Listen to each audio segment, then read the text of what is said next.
Good morning, sunshine. Welcome to another day of the Make Your Damn Bed podcast. Today, I have the absolute perfect environment. If you want to check it out on youtube.com/JulieAmerica, you can. In case you're listening the old-fashioned way, I want to describe it to you because I have come to the beautiful Appalachian Mountains and my significant other is out and about giving me free space. I made a bomb breakfast. I had fruit. I have a hot coffee. I've got a fire roaring. I've got the dog snoring. It's a perfect environment. I have scripts written. I have outlines written. I have emails to write. I have all kinds of things set up for this time, and I'm so excited to do it. Except I keep self-sabotaging, and I can't figure out why. When I really slowed down to give myself the space I needed to figure out why everything I was recording was not sounding like my voice, and I felt like I was phoning it in, and I wasn't communicating properly, because yesterday's episode, I even forgot to include a portion of it, which, you know what, I'm just throwing that like dust in the wind, and if it comes back to bite me in the ass, I'll add it later. But it's almost worse that I've set myself up with this pristine working environment only to realize that it's not the environment that was holding me back. It was me. And if this is relatable at all, I've got some great news and I've got some bad news.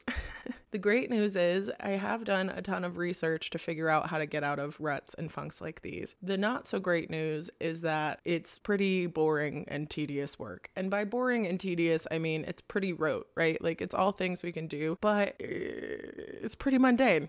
And what I mean by that is the only solution I've ever found that works is getting back to the basics. And what I mean by getting back to the basics is honestly just that. It's breathing deeply. It's also about getting grounded. I was sitting at a chair that was really not comfortable and I couldn't get in the zone. And so I was drawn to the fireplace and I decided to sit on the ground, and literally getting closer to the ground has helped me feel more grounded. It's truly wild. Things like going outside. It is raining and something about the rain hitting my face made me feel refreshed and I loved it. And honestly, it's really about that. I spent a few minutes just staring at the dog and patting her, and I felt more love and excitement and more confidence. I made myself a really nice meal as a way to stall and procrastinate, but it actually made me feel really nourished and excited to be here. And I actually dug some things out of my trunk as another way to procrastinate, and I've literally been meaning to get that out of my trunk for over a year, but today was the day. So I'm trying to look at the bright side of slowing down and getting back to basics. But if there's a hobby that you've been putting off for years, maybe it's time to unpack that. And if that's just too much, maybe it's just time to stretch your body a little bit. Start slow and remember that momentum begets momentum. And sometimes the slowing down is really the reason why we're showing up in the first place, because we want to enjoy more of the slowdown. And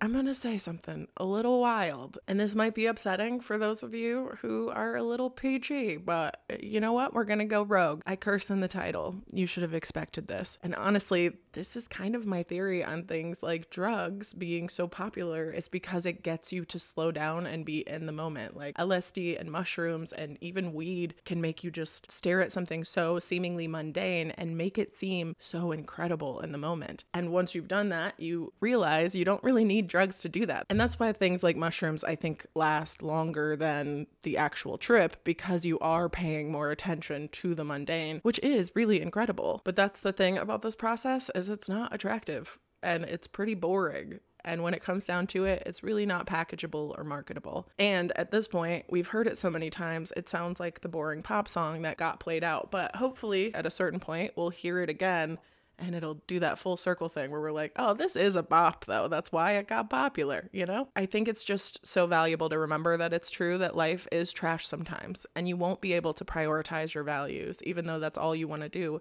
But by prioritizing your own mental well-being and your own health and your connectivity to the world around you, you are actually promoting those values by keeping yourself a person who values those things. Because like I said, life is going to be garbage a lot of the time, and sometimes it will just be about waiting out or powering through those really trashy times. And what has helped me in the past is that anxiety can actually be insightful. And while some of that insight can work overtime and be a little annoying, it's all about learning how to cope with it and learning what it's actually trying to signal. And this comes through making our suffering tolerable. To me, that's where the basics come in. Learning how to just breathe through it, learning to see the beauty in the mundane, and learning to be excited for the small things. But when we work to make our suffering tolerable, we don't have to focus on the fact that it's not disappearing completely, because that is impossible. Pain and suffering and all that shit is part of life, unfortunately. But the beautiful part of having a human brain and a human body that processes that trauma is that we can work to create a biological state of relaxation through it, which can actually disrupt that anxious experience altogether and make it so that we can get through it without feeling and deeply taking on all of the anxiety and trauma of that moment. But we really have to stop beating ourselves up for having normal responses